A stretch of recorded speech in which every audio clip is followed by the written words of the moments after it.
now listening to Tribbles and Ecstasy, a production of Holosuite Media.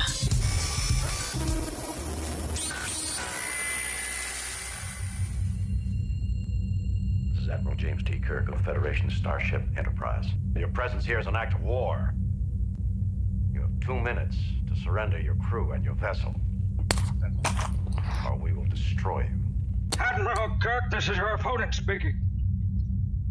Do not lecture me on treaty violations, as this broadcast is intended for mature audiences. In the following podcast, there will be thoughts and opinions expressed that in no way reflect your federation, this station, website, or affiliated partners. Who is this? How dare you? Who I am is not important. Listener discretion is. Klingon bastard.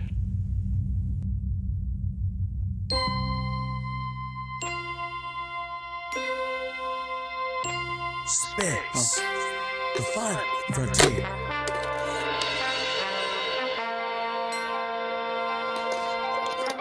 These are the voyages of the Starship Tribbles.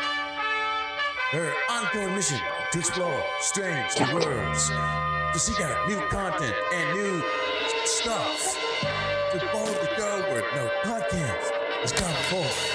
Another night of Tribbles and Ecstasy.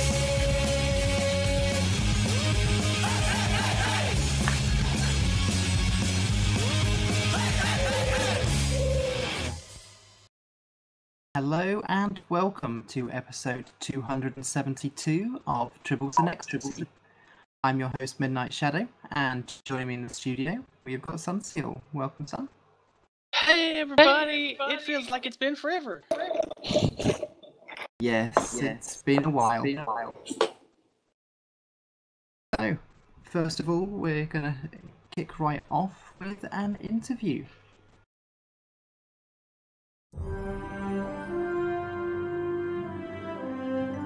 Interview.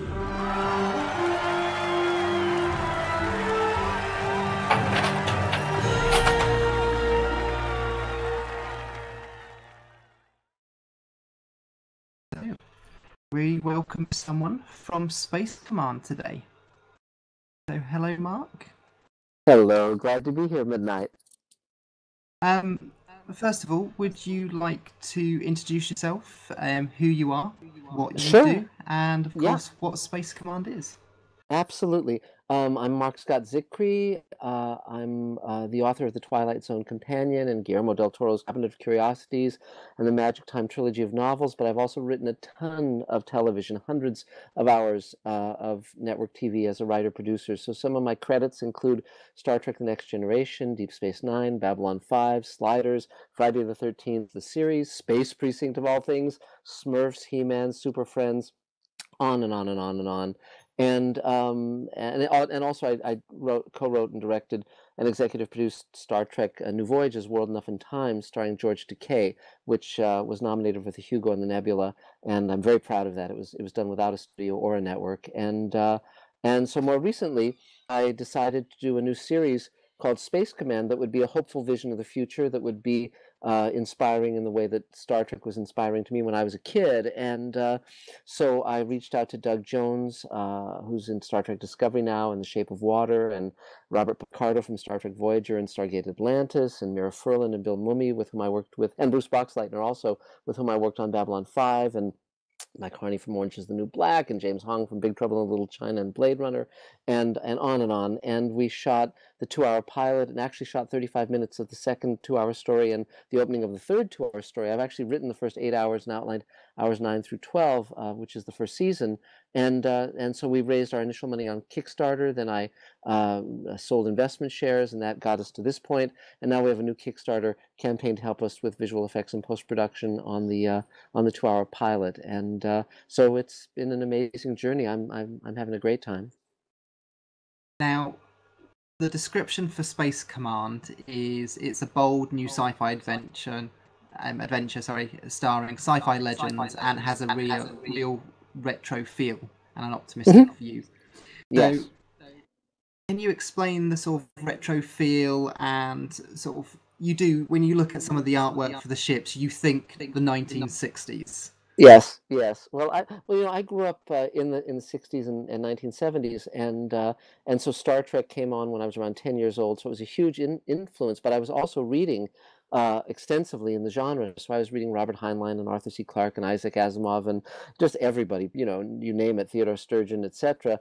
And so a lot of the books I was reading were written in the 1950s, and I loved the book covers with these great spaceships, and I loved. The covers of Galaxy magazine and Astounding, and also I was watching science fiction movies from the 1950s like Forbidden Planet, and so that and reading weird science and weird science fantasy from EC Comics, and so the visual aesthetic of the 1950s was really cool, and everyone was pretty much working in a shared universe of assumptions where we would land on the moon, we'd colonize Mars, we'd jump out to the stars, encounter intelligent aliens, etc. And so I very much wanted to return to that because and it's not quaint, it's not rose-colored glasses or anything like that. It's just a little bit of a nod to that, a tip of the hat to that aesthetic. But I very much wanted to also look forward toward mankind colonizing Mars, colonizing the moons of the outer worlds, etc. The outer worlds in our solar system, and then jumping to the stars. But more than that, I wanted to return to an issue that was very meaningful to me, which was a lot of TV shows and movies of recent years have been very dark and very what they call edgy, but it means kind of nihilistic, despairing, hopeless in terms of the future that they were looking toward. And I thought, well, no, Star Trek was done during Vietnam, during civil rights movement, but it still said we can reach across boundaries and barriers and create a future worth living in for ourselves and for our children and grandchildren and so forth. And I think it's very important that we have that hope, because when I was a kid, the space program certainly was embracing that hope, the idea. No one in science fiction ever assumed that we would land on the moon and then stop. And so this was the one future that no one guessed. And so when Elon Musk talks about colonizing Mars and all of that, I applaud that. And so Space Command very much is about that kind of a future where, and so essentially we follow three families over 150 years as we colonize the solar system, as we jump to space, but more importantly, as we reach across boundaries and barriers and create a future that's meaningful and positive and deals with issues that we have now in our world, but says you can actually come together and create a future worth living in. Now, looking at your Kickstarter page, I noticed today that, as you already mentioned, that you've already got your original goal. So you're already looking for the first sort of stretch goal, which I thought was absolutely fantastic. Thanks. Me too. I think it's great, and because it shows that the fans very much want this kind of a show and very much want this kind of material. And the way I got the amazing cast that I got was, again, they knew my work, they knew what I stood for. My wife Elaine and I are the writer, director, producers on the project, and we've done so much TV and so many other projects, and but the through line of all of it is compassion and seeing love as a positive force in the world. That in these times of fear and people kind of curling in on themselves, you have to say, well, no, wait, there's an alternative. And so in Space Command has a Muslim character that Robert Picardo plays, and he's just like a regular person. He's just, he's a Muslim like I'm Jewish, or I have friends who are Catholic. It's based on a friend of mine named Yusuf Sikander, who's Muslim, and he's from Afghanistan, and he's just a regular guy. He's a director and a DP, but Bob Picardo doesn't play that. He's working as a mining foreman in the asteroid belt. But again, the notion of him just being a person, and I think the common humanity is very important. And Doug Jones plays a synthetic human, but again, he has a soul and a heart and desires freedom, and it's important. It's important. And so Space Command has characters making brave choices, and often brave choices mean doing the right thing, and the right thing is often doing something that might be a risk to yourself, but it's reaching out to others and being compassionate, being loving, and so I'm basically writing the world that I live in, more or less, and putting it into the future. Now, you've gone the route of using Kickstarter rather than sort of going more to sort of networks and things like that. Yes. Was there reasons behind that? Yes, very much so. I've written extensively for basically all the major studios and networks, including the BBC and ITV, among others, but all the ones here in the States, Universal, Paramount, MGM, and everybody. I mean, and I've certainly had a great career. Most of what I've written has been what I envisioned, and it got aired the way I wrote it. And in this case, I wanted to do something because of the new models, because of being able to shoot on digital cameras and edit on a laptop and have the internet and reach out to an audience worldwide. I thought, well, let's try and see if I can raise money. I'd never done it before, but I thought I want to do at least the first 2 hours where I can cast who I want to cast, write what I want to write, and show exactly what I have in mind. And then if I go to the networks or the platforms like Netflix or Amazon or Hulu, I can say, this is the show. And if this is what you want, then we have a conversation that we can engage in. But I didn't want it to ever be a case where I would go in and pitch the idea to a network. They'd buy it, they'd hire me to write it, and then they could cut it off at script or cut it off at pilot where no one would ever see it. And then, or they could give me notes that would ruin it, and I would have to at least struggle with those notes because they're paying the bills. And I've always trusted my audience far more than the networks or the studios. I've worked with a lot of great executives. I don't mean to denigrate them, but their objective is to the bottom line and to their boss, whereas the audience just wants to see something meaningful and entertaining. And I'm the same as my audience. I'm a fan as much as they are, and so I trusted that, and I don't regret. It's been harder. It's taken longer, but I don't regret it at all. And as I say, we've shot the first 2.5 hours, and it's just amazing when I look at what we've accomplished. It's phenomenal. Yeah, because it's one of the things with these platforms like Indiegogo and Kickstarter is it does give you a way, along with social media, to reach out to the fans, which, yes, especially when things like Star Trek, Babylon 5 and things originally aired, you hadn't really got that out there. No, I mean, I'm the only writer who wrote for both Deep Space Nine and Babylon 5, and and back then, when I started, there were only 3 networks and syndication and so forth, and so you needed a studio and a network to even start, and it would always cost millions of dollars to make anything. I mean, for instance, just to put it in perspective, an episode of Star Trek. I had dinner last week with Doug Jones, who's one of our leads in Space Command, but also in Star Trek Discovery, and the average episode of Star Trek Discovery is $8 to $10 million, and so.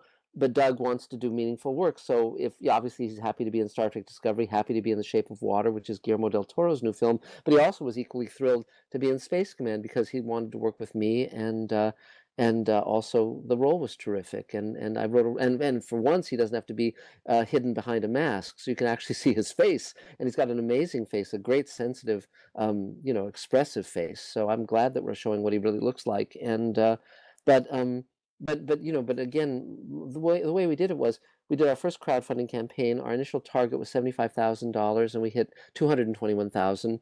And then I sold investment shares of $7,500 each, and our fans and our backers bought a number of those, and that allowed me to raise about another $500,000, and that got us to where we are now. And people can still buy shares in Space Command, and if they buy a share, they get part of my producer's net profits in the first 4 episodes. So it's actually a very cool deal, but that's dependent, of course, upon it being sold as a show. But even if someone puts $1 down on Space Command, I'm enormously grateful, or a pound, because or a euro for that matter. But because anyone who puts any money down, they get the work in return. They get to see the show, but also they get to make it happen. And I'm grateful for anyone doing anything. I mean, I'm grateful for every moment of everyone who's helped me on this project, and it's been literally thousands of people around the world.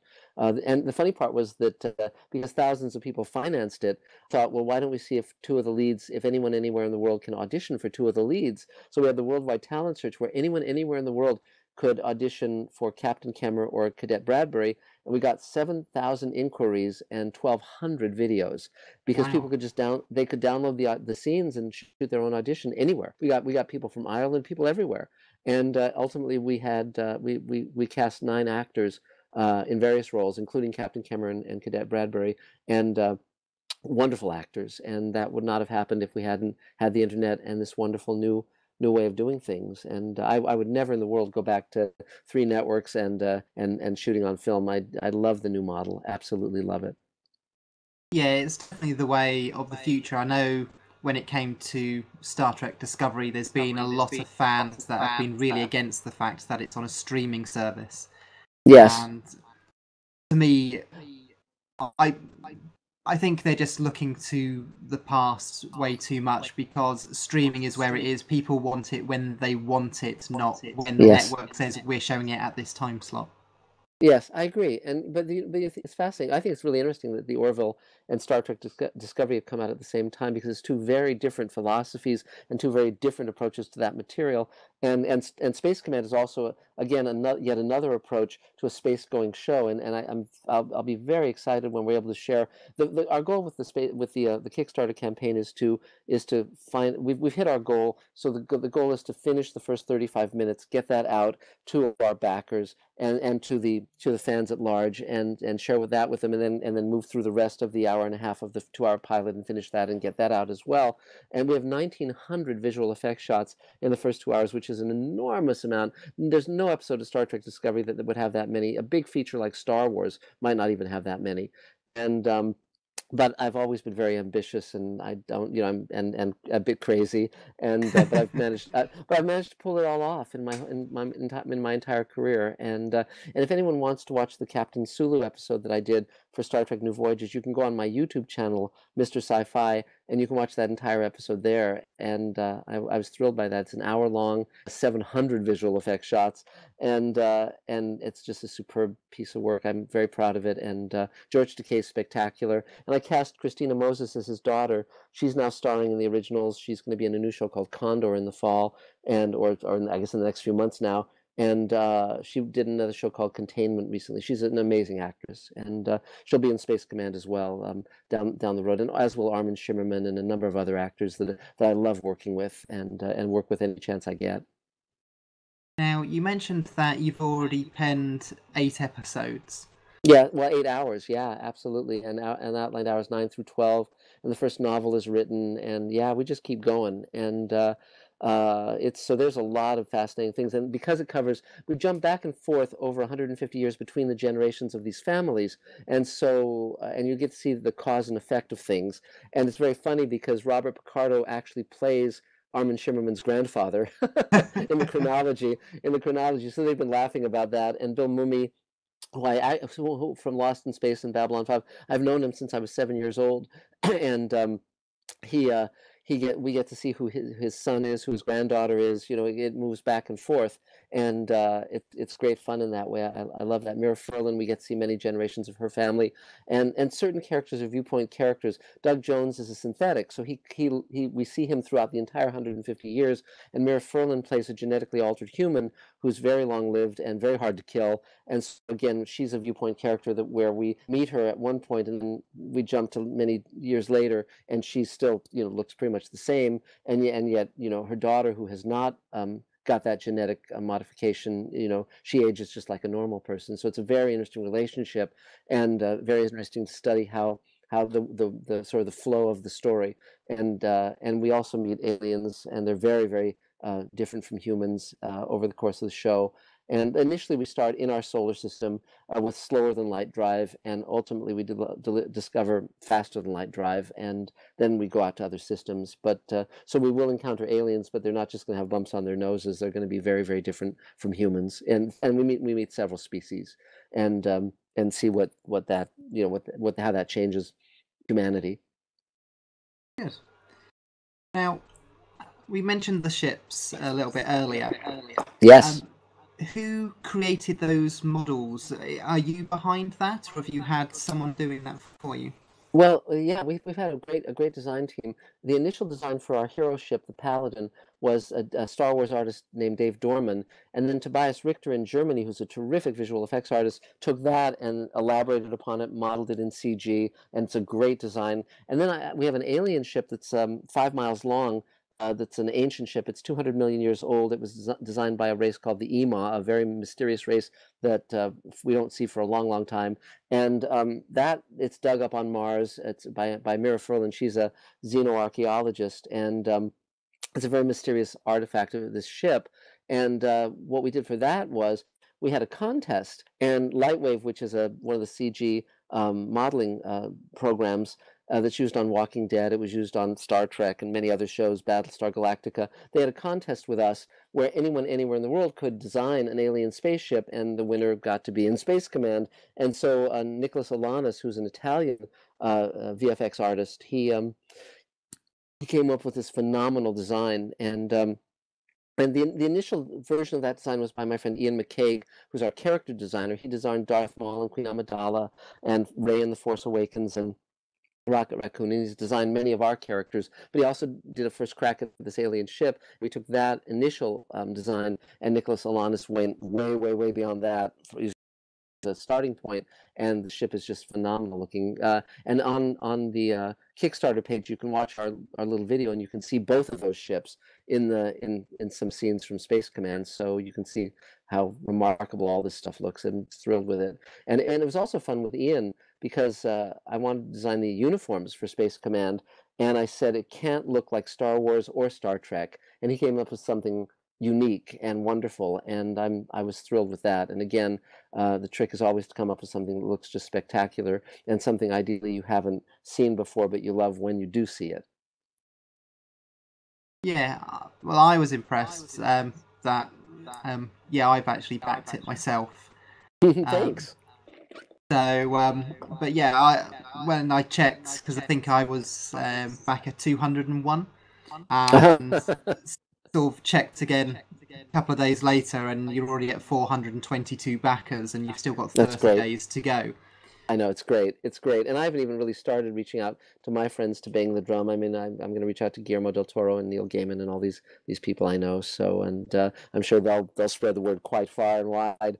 But again, and it's funny because if you look at the Kickstarter video, Guillermo and Damon Lindelof and Neil Gaiman are all in that video talking about how much they want to see Space Command, and it's really it's really fun because it's great when you're part of a creative community that's mutually supportive. Because I wrote a book recently with Guillermo del Toro, and he's terrific to work with, and Neil has been very supportive, and of course I love his work. So we feel like a fraternity of like-minded souls, and it's great when you have that team spirit, and also all of us, we're fans as well. So we think of ourselves as the same as our audience. All of us do. I mean, we're big kids, and and so it's there's no separation and there's no arrogance, and I'm very glad of that, because the typical stereotype of the Hollywood jerk who's just wears a chip on his shoulder and he's just a creep to everyone. I mean, I find those people loathsome, and I avoid them as much as I can. And I certainly encourage everyone to act with kindness. And I mean, I live what I write. I mean, in terms of just be kind, for God's sake. And if someone's different from you, find out what their life is like, and you'll see they're not that different. And that makes for a better world and a better universe. Now, being on Kickstarter, things like these fundraising sites, they come with rewards for people who back. So what sort of perks could someone who's looking to back Space Command expect? Well, there's great stuff. I mean, on the low end side, there's obviously digital downloads and the soundtrack and all sorts of stuff. Plus, of course, you can get a DVD or a Blu-ray, or download the film, the pilot, when we're done with it, or even with the 35 minutes, we'll just send it to everybody when that's done shortly. And as I said, we've shot the entire 2.5 hours. We shot the 2-hour first story and 35 minutes of the second one, and so you could every moment, every line, every beat of the first 2 hours has been shot. Now it's just post-production, visual effects. So you get that. There's posters, patches, lobby cards, signed photos, signed scripts. There's walk-on roles where you can actually have a line in Space Command. There's various levels of producer credits if you really are want to put in serious money. And and there's also, I think, possibilities for me to mentor people, advise them. I think that's another perk, where if you've wanted a career in Hollywood and want to have like 15 minutes or 30 minutes to talk to me and get some advice, or just talk about science fiction or whatever you like to talk about. I'm the world's expert on the Twilight Zone, among odd things, because I wrote the Twilight Zone Companion. So anything you want to talk about, we can talk about that stuff. There's a bunch of perks, a lot of great perks, and I think there's even a bundled perk where you can get a producer credit and a walk-on for a certain amount of money. So there's a lot of that kind of stuff. It's very, very fun, and and obviously if we give you a walk-on, we'll see what you look like, how you come across, and we'll craft the role to you. So it won't just be kind of like, okay, we're one size fits all. That's not the case at all. For instance, in our first campaign, one of our donors was he's a doctor in his real life, so he's going to be playing a doctor in Space Command, and we've actually written the scenes for him, and so he'll be playing that role, and it's going to be great fun. So he'll be able to be acting with some of our leads on screen, and so we're going to be shooting that very, very soon. I just thought of something funny. It'd be funny if that was against Bob Picardo and he had a line saying, "I just hate doctors." Yes, that'd be very, very fun. And Bob is, again, a wonderful actor. He's great to work with. And then again, this is where science fiction is so terrific, because with the online community, with the conventions, you get to meet your heroes. And for me, my heroes have always been the writers and these wonderful actors in Star Trek and so many other shows. To meet them at conventions and get to know them and see what kind of people they are, because I'll often write roles specifically for certain actors. So in Space Command, I wrote the role for Doug Jones. I wrote the role for Bob Picardo and Mira Furlan and Bill Mumy. None of it was just like, here's a role I've written, would you want to play it? It was, no, these were tailor made for them, and so that's again just a thrill. And with someone like Armin Shimmerman, it's just such a gift to be able to work with someone like that. It's just amazing actors. I couldn't be more thrilled. Now, I know we're limited with time with you. Is there anything you would like to say about Space Command to our listeners that we haven't already covered? Well, the cool part about Space Command is that everything that I love is in there. So if you want to see, colonized worlds, if you want to see, really cool spaceships, if you want to see, really neat aliens that you've never seen before, nothing like them, if you want to see synthetic humans, replicants, androids, we've got all of that stuff, all the cool things that we love in a certain kind of science fiction. I mean, there's no dystopia. It's not dreary. It's not downbeat. It's realistic. There's great threats, great challenges, great danger, great moments of heroism. I mean, it's just, it's the kind of show that if I weren't doing it, I would watch it and just stand up and cheer. And so, it's like, part of being a writer, director, producer is you get to make the kind of show you want to watch. I write the books I want to read. I make the shows I want to watch. It's that simple.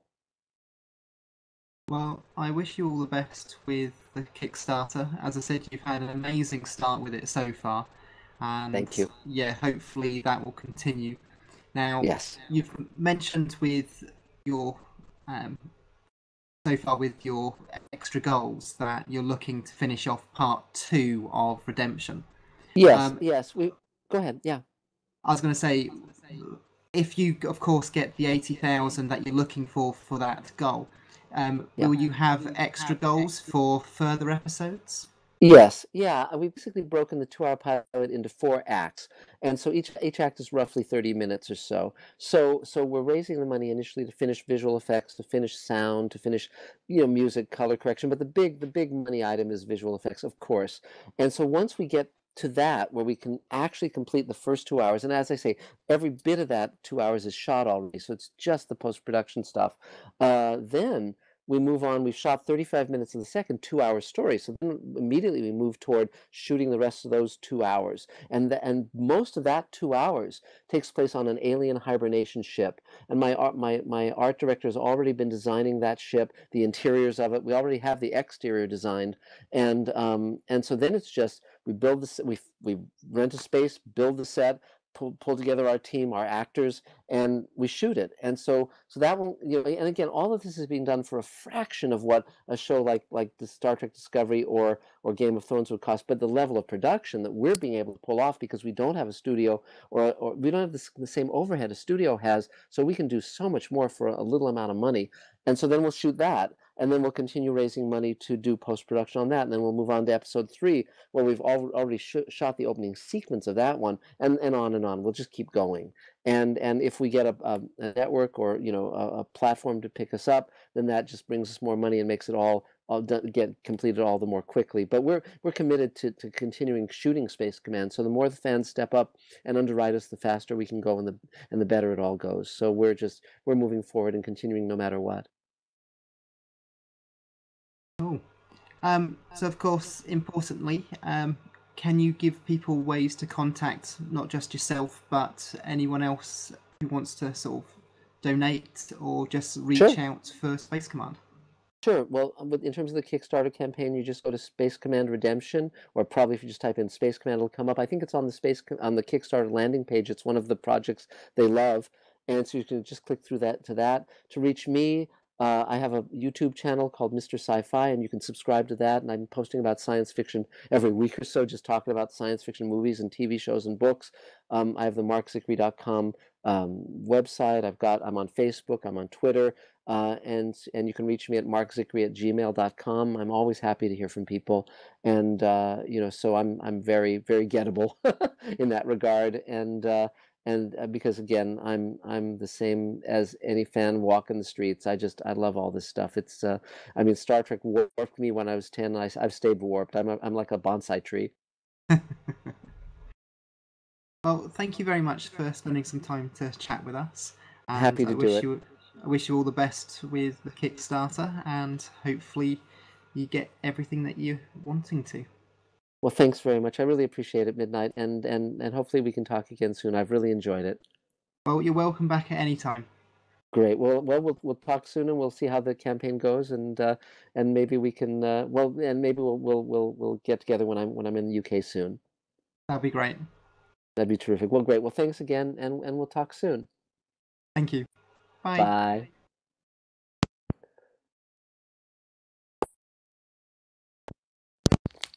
So, all the links that Mark has mentioned will, of course, be in our show notes.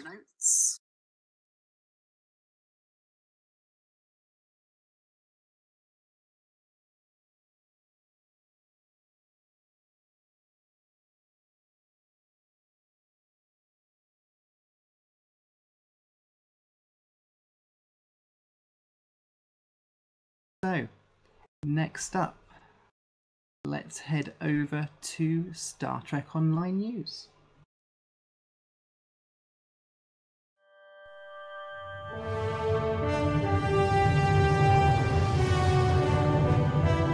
Star Trek Online.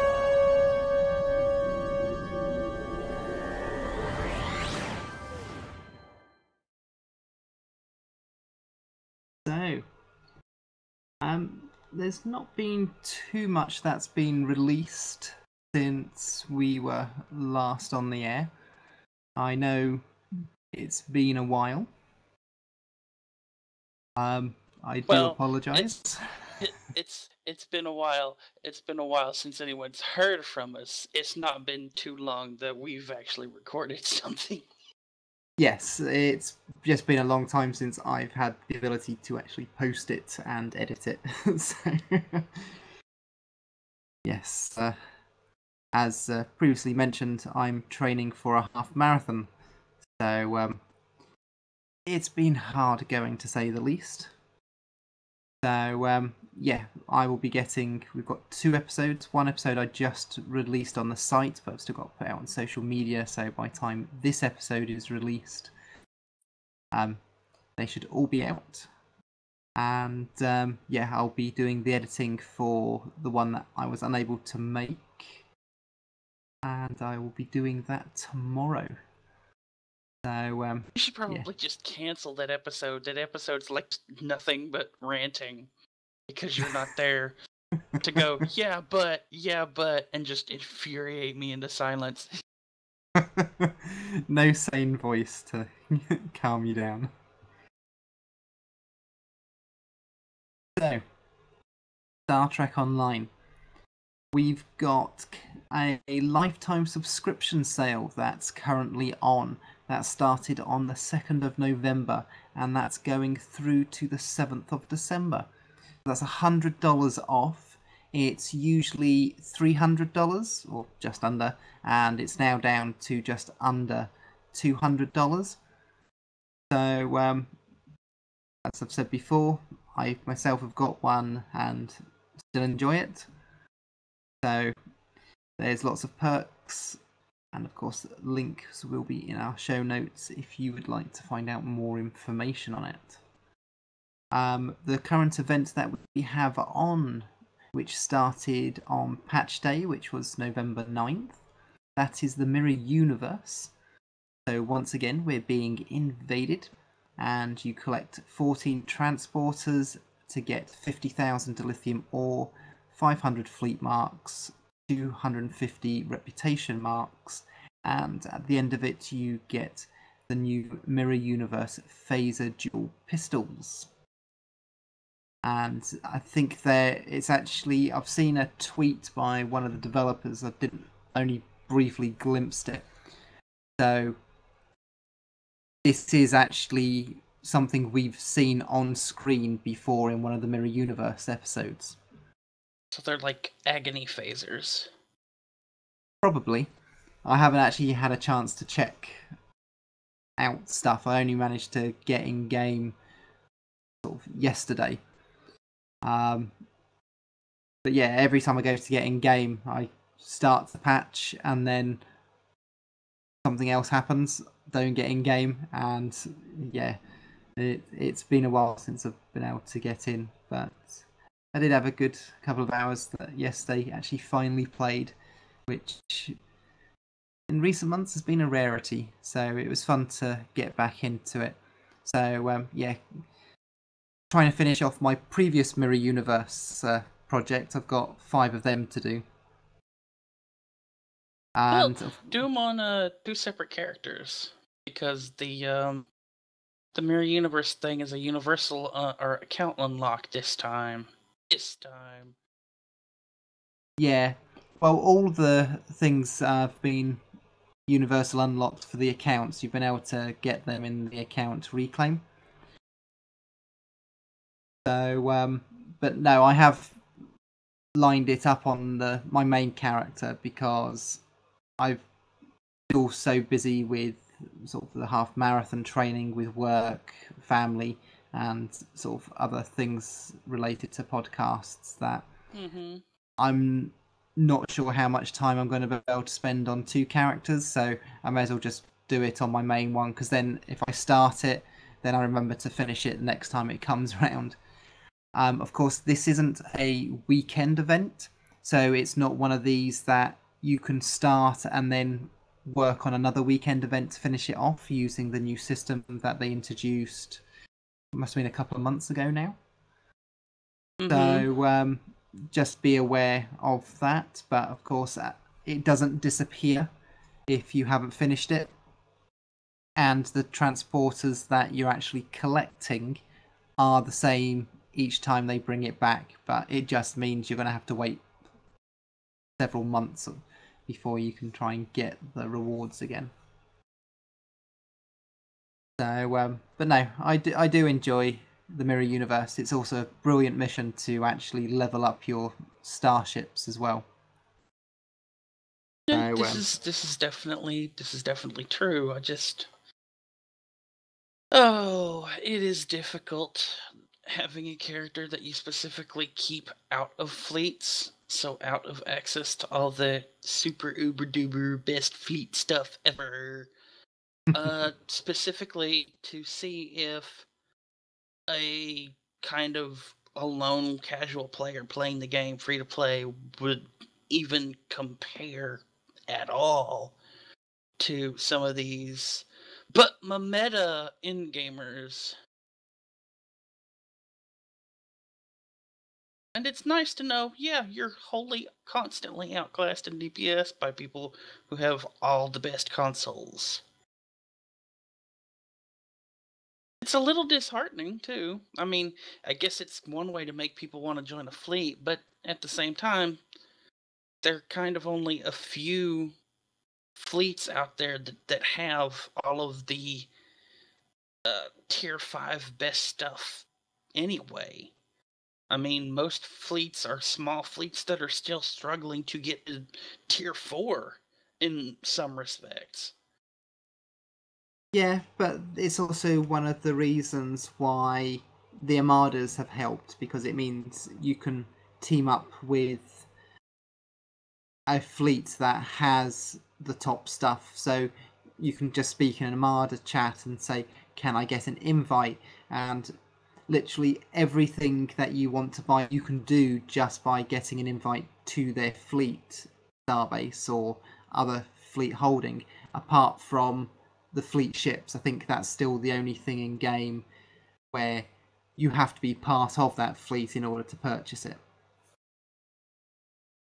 But and yeah, that's true, but it also doesn't help that there are quite a few armadas that exist. And the problem with the armada system is if people aren't donating, you know, the idea of the armada system was that people who are in the higher fleets could donate to the lower fleets that don't have, you know, the high levels, so that the participants in the maxed out fleets could still gain fleet credits and all of the stuff that comes with the donations. But it doesn't help if those people don't donate and you're in an armada with them. indeed, but then that's the same with any fleet. Sort of, if you haven't got people actually donating, then you're not really going to get anywhere. So yeah, it can always be difficult, and of course, even in an Armada, you always get sort of times where sort of no matter how far and how many people they've got, if like now we've got a new tier 5 fleet holding, people are going to sort of go and actually help out their own fleet first before they actually sort of do anything else. So when it comes to donations, they tend to start lacking a little bit around that time when you've got these holdings, but it's only when that new holding fills up for the bigger Armada that they then start donating to the lower ones again. Yeah, true. Because you also then get, when you have these new holdings come out and these new projects and new missions, you get an influx in people that come in, so you have more people in game, and then most players, they play for a short time and then they disappear again until the next new thing, and they rotate with other games. Not everyone's like me, who sort of just keeps logging into Stowe and keeps forgetting about all the other games that I've got. Well, a lot of the stalling, personally, I feel like a lot of the stalling for fleets comes down to, hey, we want you to put these thousands of fleet credits in and these very specific duty officers. You know, this very specific type of duty officers. Well, in smaller fleets, not everybody is at the capacity to have hundreds of duty officers spared to just shove into those things. They can shove maybe one or two at a time, and if they go out of their way to buy that specific duty officer off the exchange, or try their luck at opening duty officer packs that you get as, you know, freebies from one of the duty officer missions, you'll be lucky if you fill that slot up. So consolidating all of those specialized duty officers into just a generic insert duty officers here thing would probably be helpful. So I'm not wasting time looking for an operations officer or a science officer or a medical officer or an engineer all the time. But it's still an awful lot better than it used to be, where it was a very specific type of duty officer, not just what. Oh yeah, no, yeah, it's gotten better, but it can get better. It's come a long way. I mean, we've come from requiring, what was it, cases of Romulan ale for stuff, to, oh, we'll remove that and we'll make it commodities, like the commodities that you can replicate. Well, after a while, they made the commodities just a flat out insert credits here. Yeah, because basically that's what people were doing. They're just spending energy credits to get the commodities to then put in. So Right. They're not actually playing the game, they're just trading currencies. In a game that's got 1,000 different currencies, people were upset that the players were just trading currency. That makes all the sense, right? Well, it's the same currency, just different types of it. It's like it's still a dollar sort of thing, but yeah. Well, no, when I say there are millions of currencies, no, I'm talking specifically about the reputation marks. I consider each and every reputation mark its own currency, because you literally have to acquire that currency to purchase things for those specific reputations. Yeah, but it's a way that they help drive people to do certain missions. So they want to make sure people don't just play the newest things all the time. Now, we still do have people that prefer to do particular things, especially DPSs. There are certain maps which work better and quicker, so they will always pick that one until another better one comes along and they'll stick with that one. There's never going to be any perfect system for it. Oh, I'm not expecting there to be a perfect system. It irritates me so much that, like, the only reliable way for getting something like Delta marks for the longest time was people running bug hunt on Elite, because people would run bug hunt on Elite for whatever the rare research thing R&D material was for the longest time, because the Elite version of it was the easiest thing to do for any of the other queues for that material.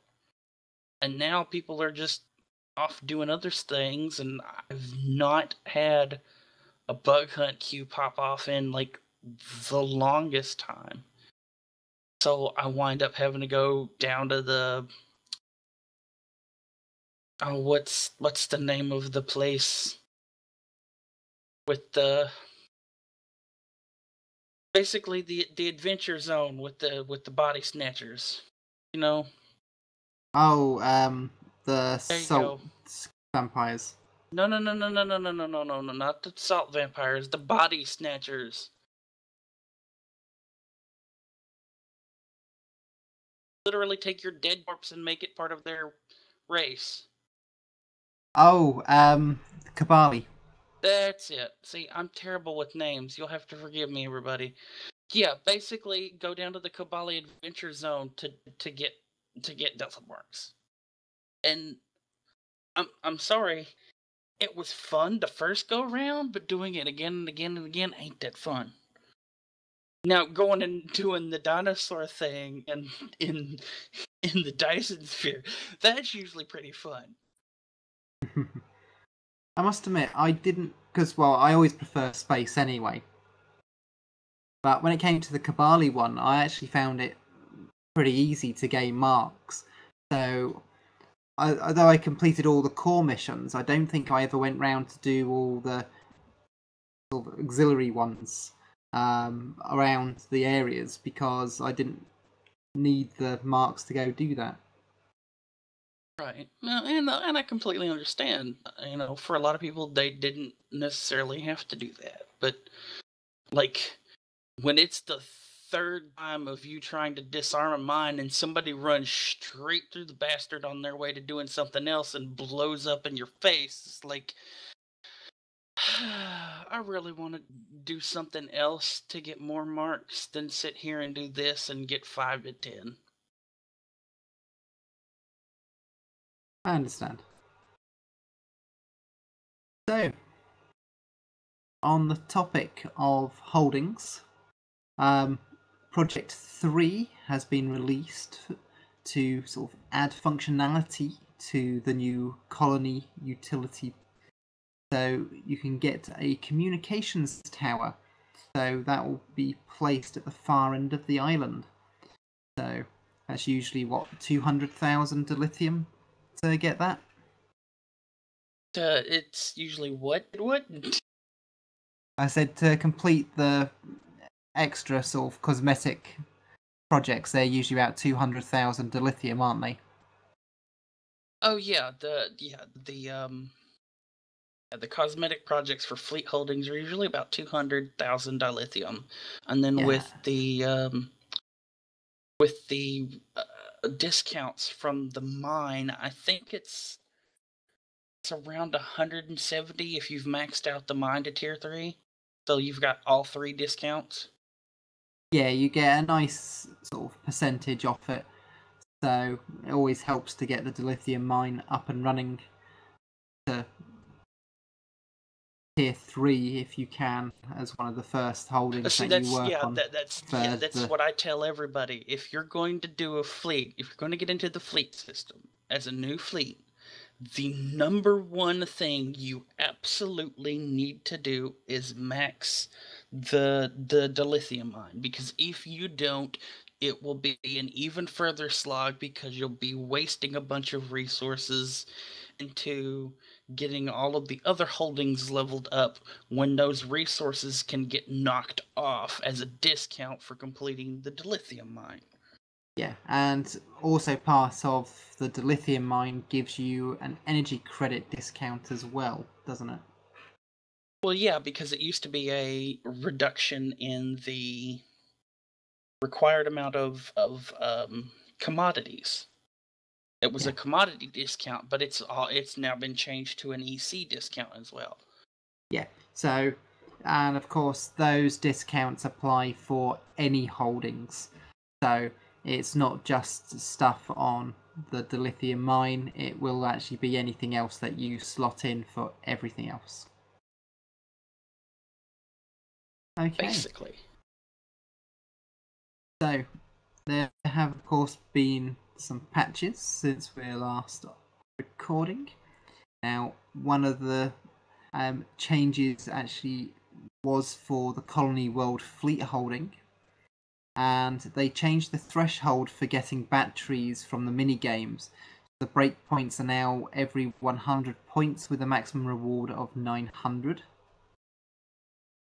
And one of the other notes, actually from the most recent patch on the 9th, all the special requisition choice packs for tier 6 promotional ships, they'll now be bind on pickup. So ship packs obtained by opening those packages can still be traded freely.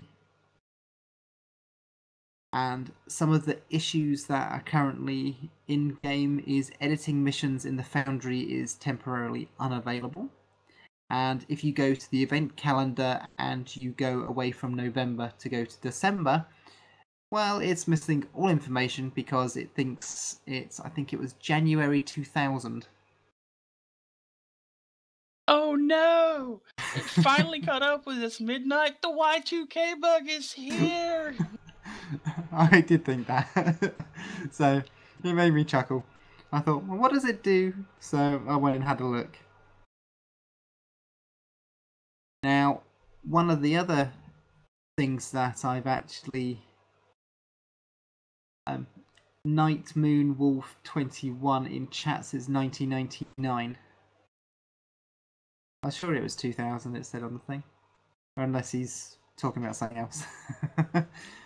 But yeah, I'm trying to find the bit of patch notes. I think I scored it out accidentally.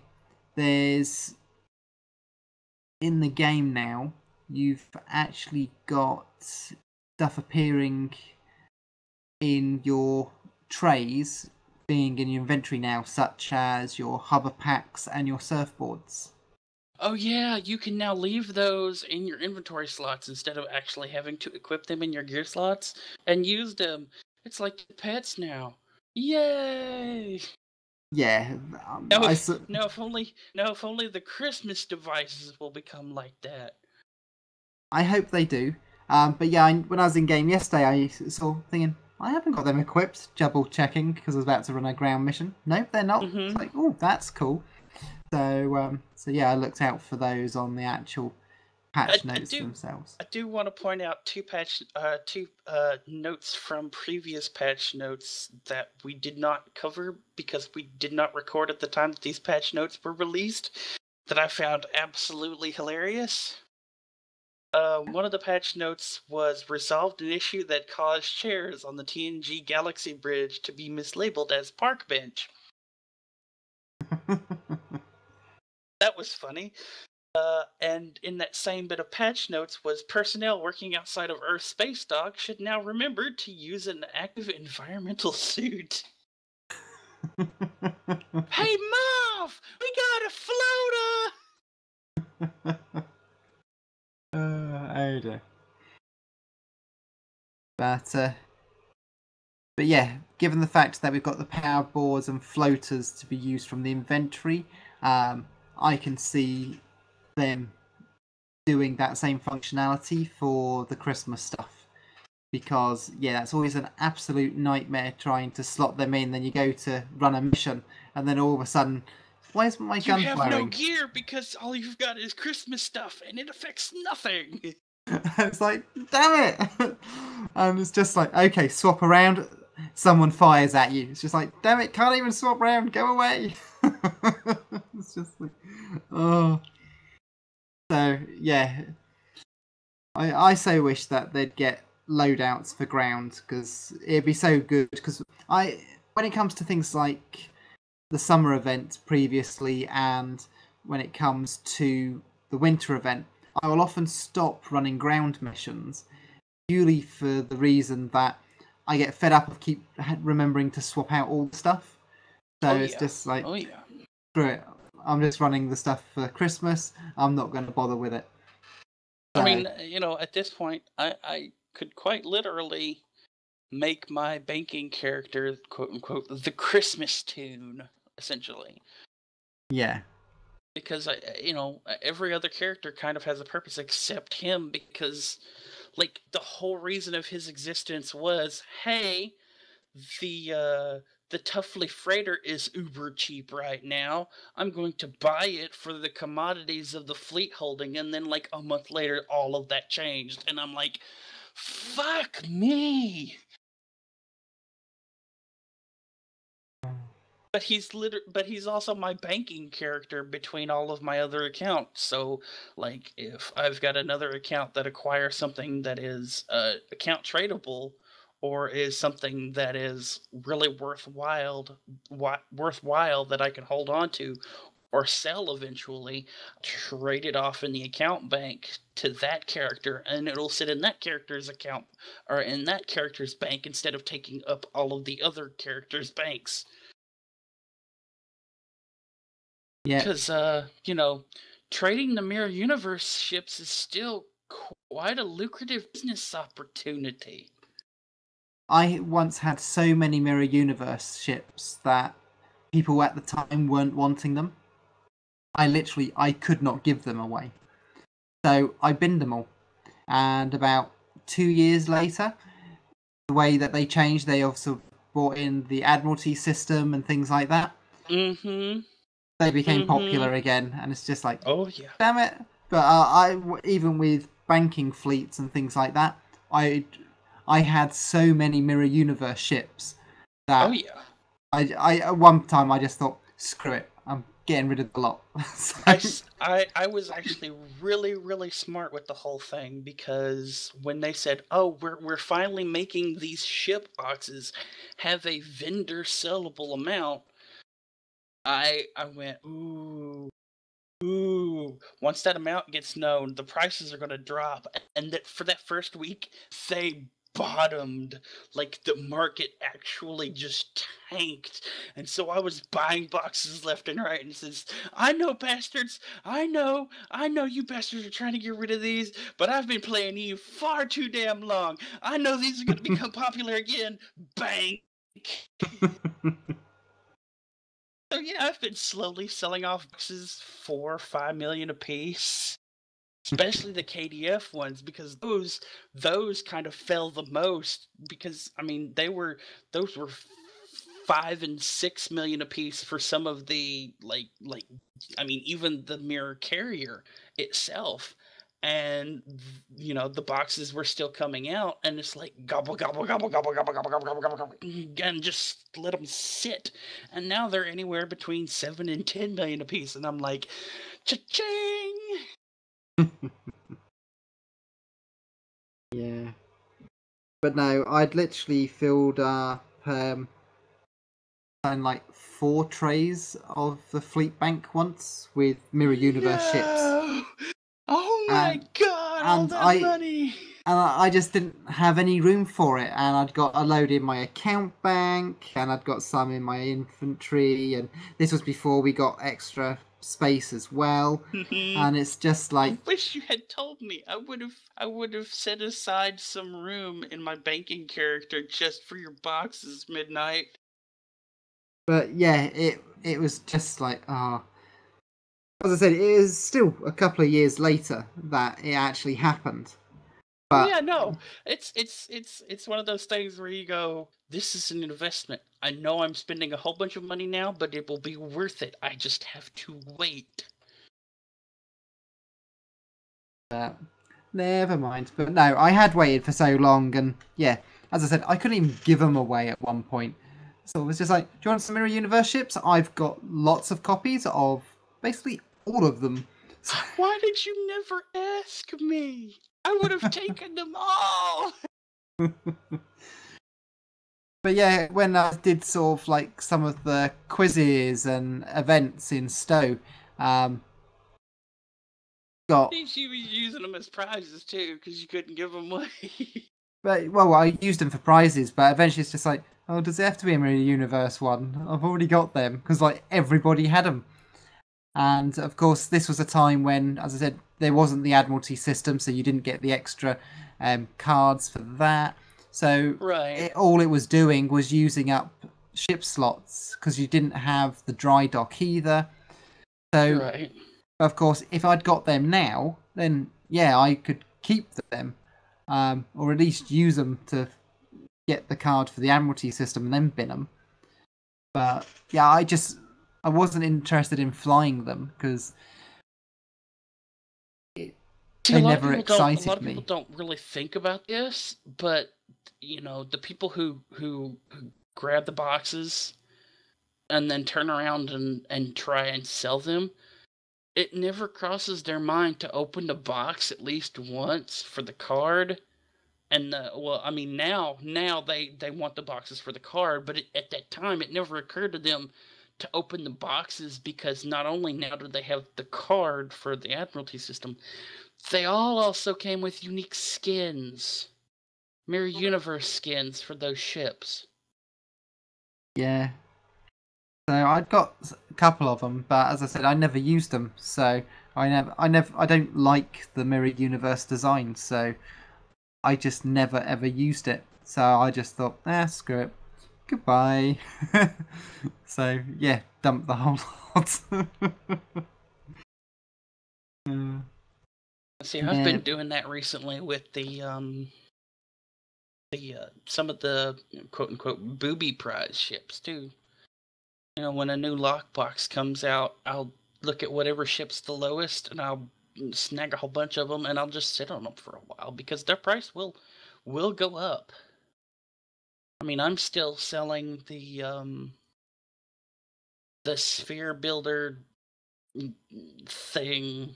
It's like the little injector thing it sells anywhere between 3 million and 7 million a piece, and 7 million on a good day.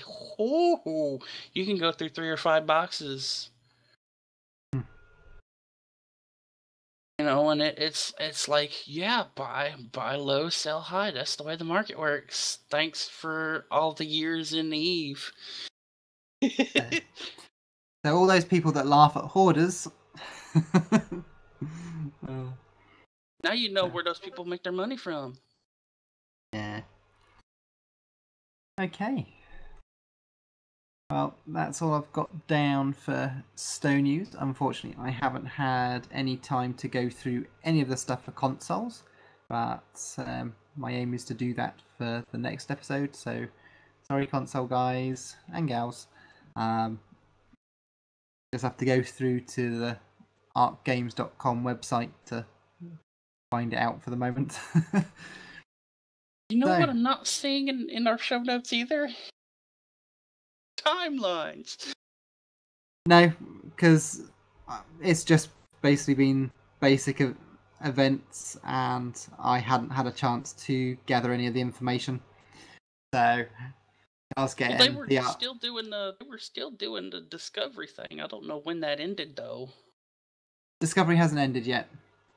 No. The Discovery event in Timelines. The weekend event. Yeah, no. That is going for. I think it might be the last week. Again, I haven't had a time to take part in most of the events properly. Yeah, no, I wholly understand. So yeah, I just haven't had a chance to read up on it. So rather than just going, I think there was this, and just sounding completely dumb, I thought, just won't cover it this week. So the fact that we're actually here doing a show is a big improvement for the last couple of months. So. No, we didn't cover it the last time either, and we kind of had like a 2-hour show. Go figure. That's with me ranting. Yeah, hopefully I'll be listening to that episode tomorrow. So. And holding your face the entire time. Son, what the hell are you doing? Shut up! Yeah, I'll be looking going, why have I only got 2 hands? How can I do a triple facepalm? Hi, Sybil. So yeah. Okay, well, let's head over to main viewer.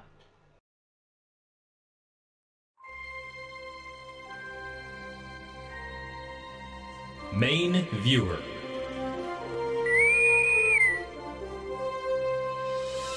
Computed and recorded, dear.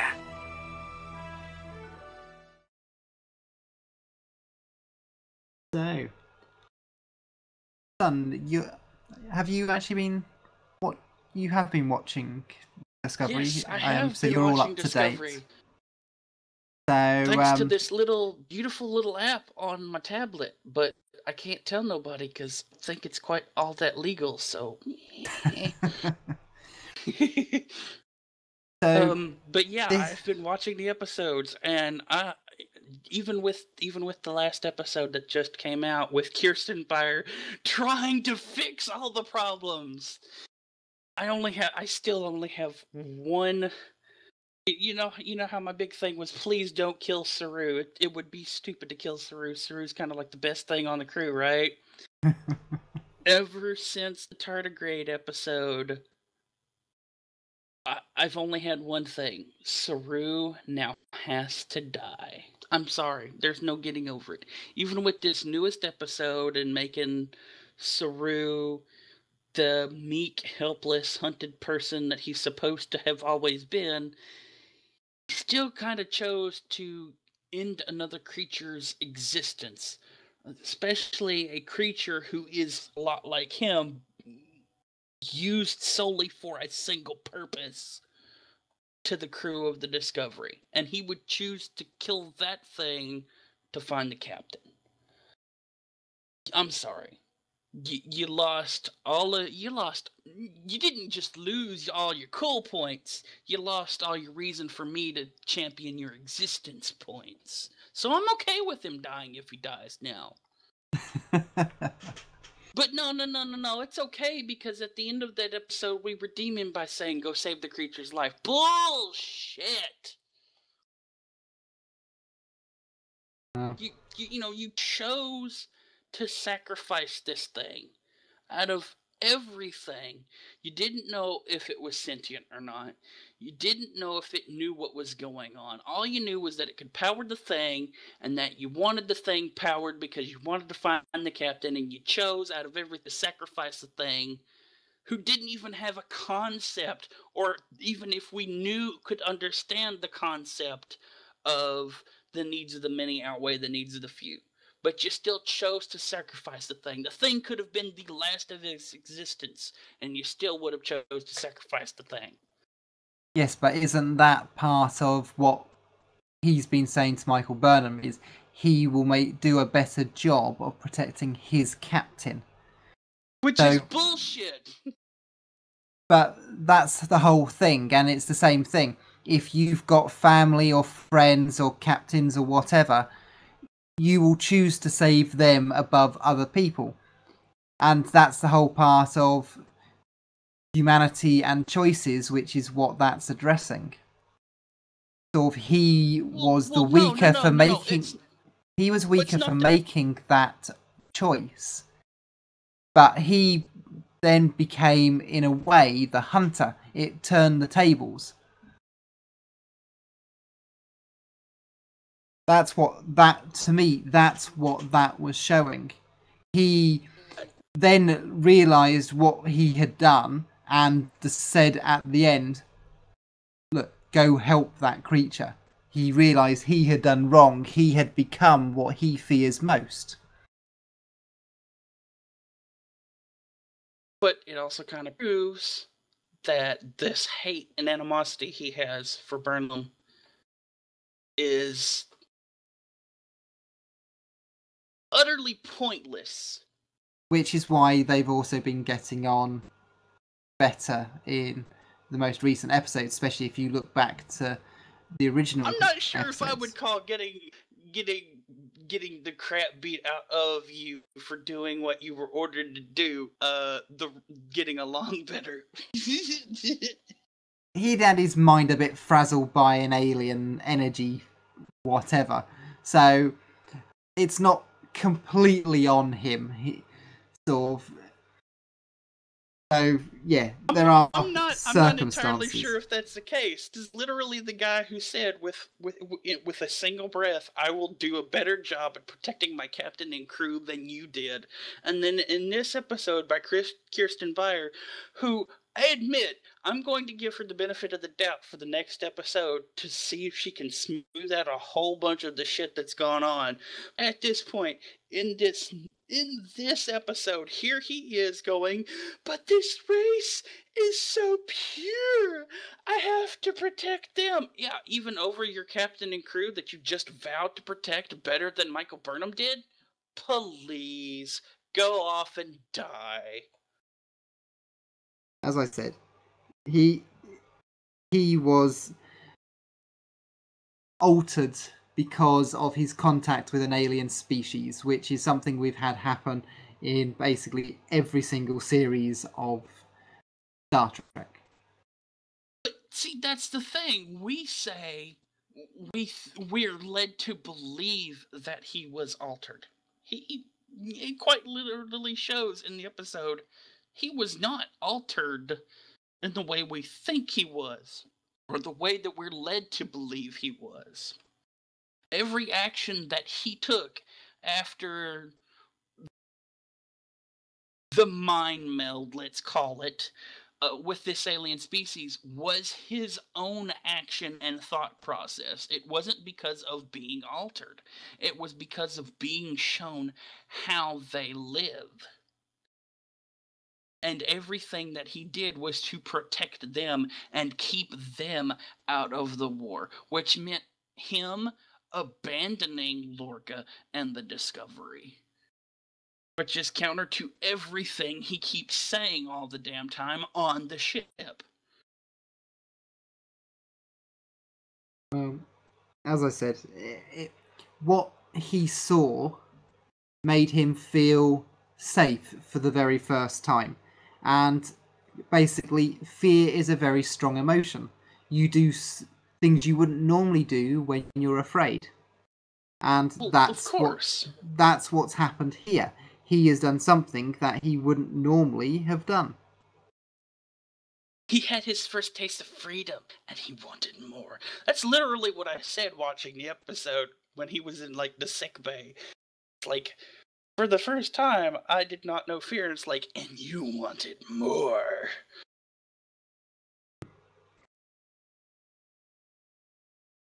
Like, no, I completely understand his reasoning, but at the same time, I'm going to wholly hold him at fault for collapsing on all of the principles that he stood for.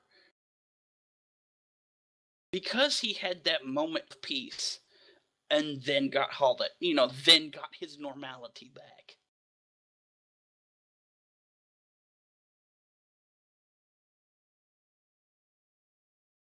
But yeah, it'll be interesting to see where the mid-season finale takes us this coming week.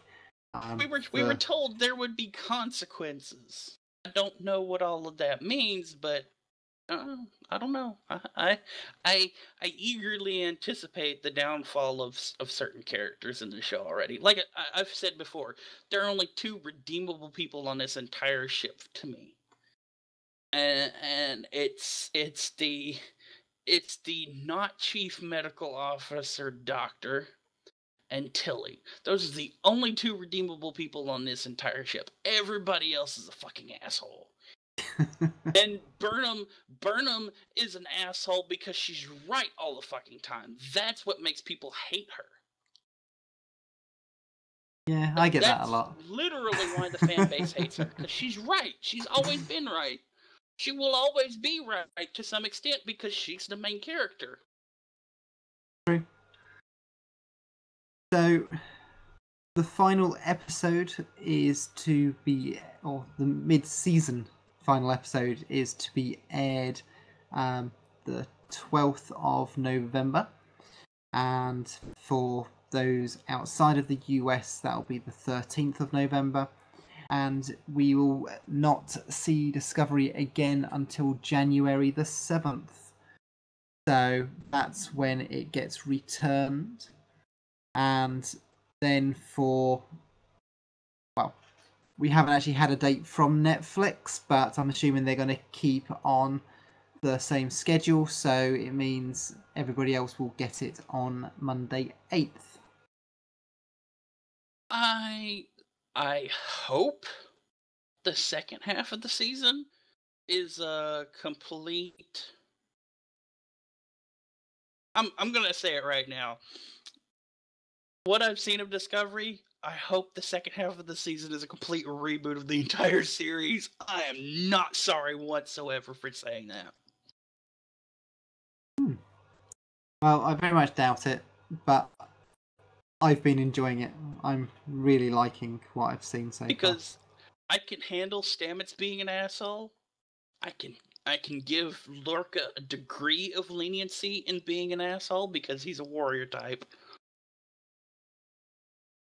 But when it comes right down to it, the mistakes that have been made to me in the writing of this whole beginning of the show would definitely warrant a mirror universe incursion with Stamets' split mind with him being altered by the tardigrade DNA. So much so that he's literally running through different timelines trying to avoid the mirror universe trying to weaponize him. To a point that he's hiding in a completely new version of Discovery where none of the shit that's happened already has happened.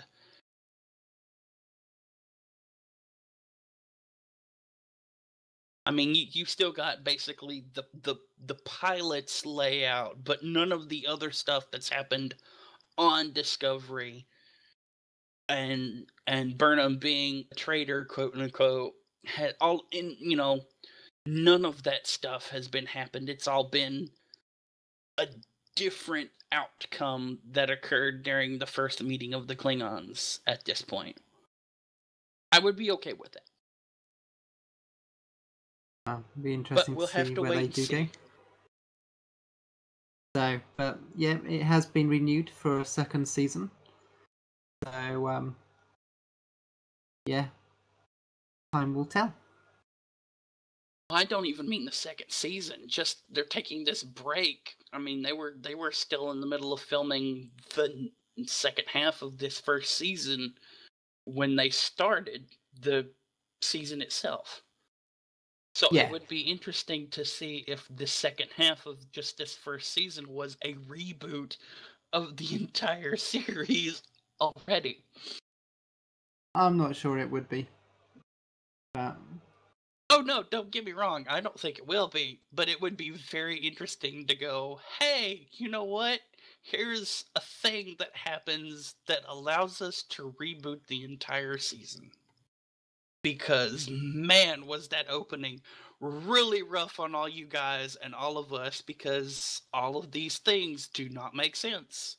And now that we have Kirsten Beyer on staff, we can make stuff make sense.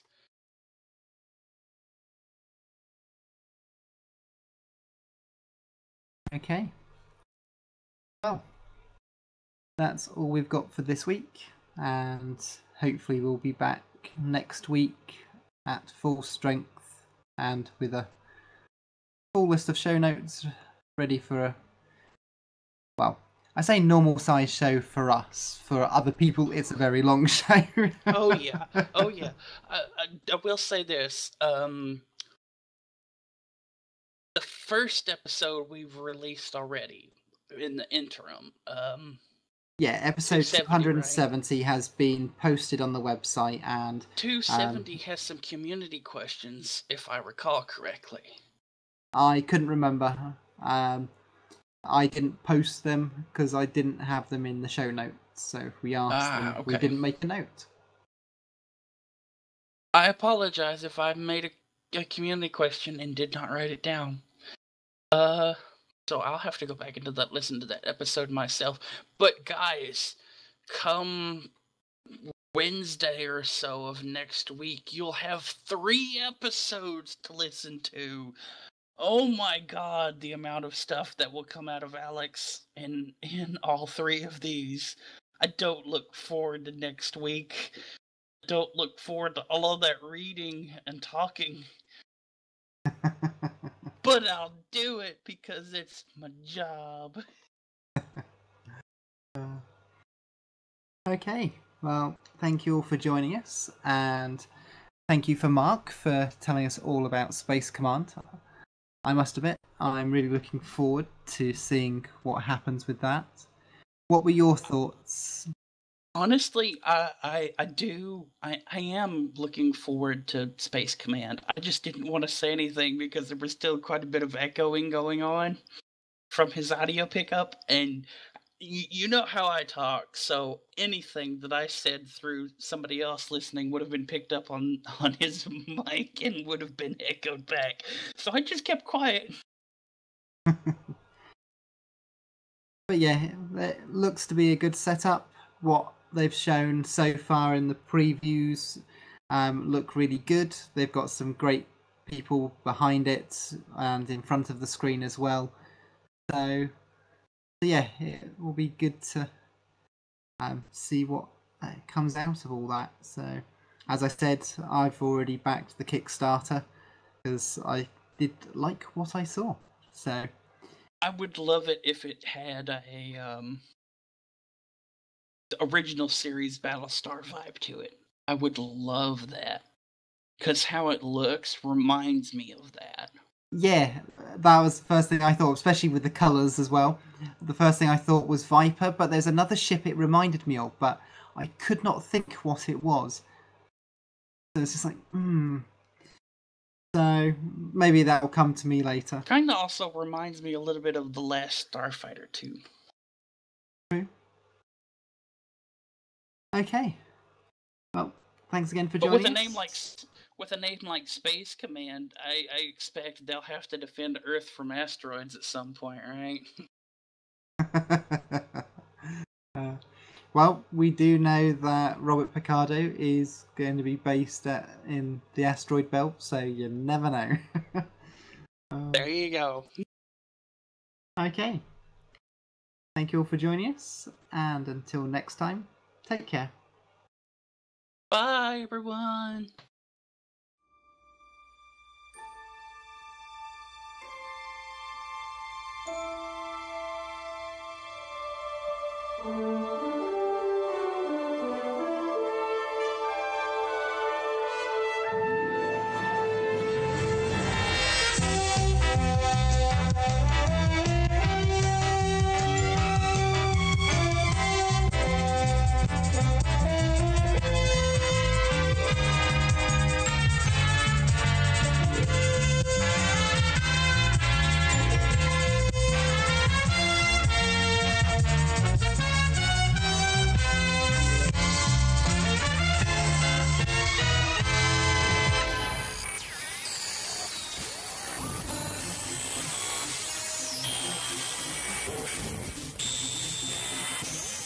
Thanks for tuning in to tonight's broadcast of Tribbles and Ecstasy, a production of Holosuite Media.